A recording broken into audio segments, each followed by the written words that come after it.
ഇങ്ങനെ എവിടെയോ കണ്ടിട്ടുണ്ട്. എവിടെ എവിടെ?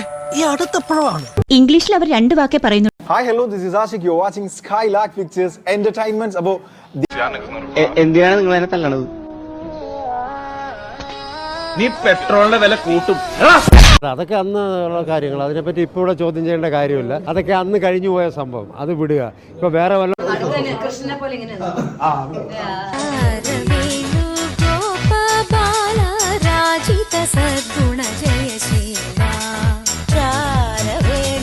കൂടി നീ എങ്ങനെ മാനേജ് ചെയ്യും ഗോപാലേഷ? ചേട്ടാ, ഇത് വലിയ ശല്യമായല്ലോ. എവിടെ ചെന്നാലും ഒരു വക ആൾക്കാർ. ഹാപ്പി ആയിട്ടിരിക്കണമെങ്കിൽ what is that he loves the most? Anaswara impressed ആവണം. Okay. അശ്വരം ഈ ലോകം അനശ്വരമാകുന്നു, വിശ്വമോ സുന്ദര സ്വർഗമായി തീരുന്നു. Wow. അനശ്വരെ നീ തീർക്കും ഈ നയന മുനയന്റെ നെഞ്ചിൽ പിടഞ്ഞുടയുന്നു പൊന്നോമനെ. വിശ്വസിക്കാൻ പറ്റുള്ള നീ ഇങ്ങനെയൊക്കെ ചെയ്യുന്നു. നീ അപ്പൊ അങ്ങനെ ചെയ്തത് നന്നായി. ഇല്ലെങ്കിൽ ഈ കേസിൽ ഞാൻ ഒറ്റപ്പെട്ടു പോയാൽ. ഇങ്ങനെ ഒരുത്തനെ നമ്മുടെ കുടുംബങ്ങളിൽ മഷിയിട്ട് നോക്കിയാൽ കാണാം. അതൊക്കെ ഒരു ഭാഗ്യ. രംഗൻ ചേട്ടൻ എങ്ങനെയാ ഇത്ര സെറ്റപ്പ് ആയത്? ഈ കാട്ടിക്കൂട്ടുന്ന കോലാഹലങ്ങളൊക്കെ എന്തിനാന്നാ ചോദിച്ചേ? അതാണോ? സാധാരണക്കാരനല്ലെന്ന് മറ്റുള്ളവരെ തോന്നിക്കാൻ ഇതാണച്ചാ പറ്റിയ മാർഗം.